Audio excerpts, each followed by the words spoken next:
Forky Sumsel mulai melakukan persiapan atletnya untuk mengikuti kejuaraan nasional karate Piala Mendagri di Palu. Aliuddin Asral, sekretaris Forky Sumsel mengatakan, untuk kejurnas ini diberlakukan peraturan atlet yang bertanding dengan batasan usia 21 tahun ke bawah. Untuk kejurnas ini merupakan level tertinggi kejuaraan karate level junior.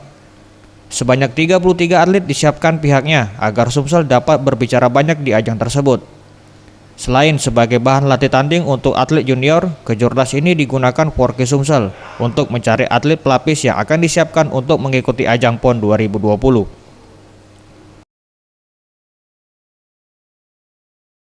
Usia dini sampai dengan under 21. Nah, Forky Sumatera Selatan sebagai bagian dari PP Forky itu akan mempersiapkan atlet.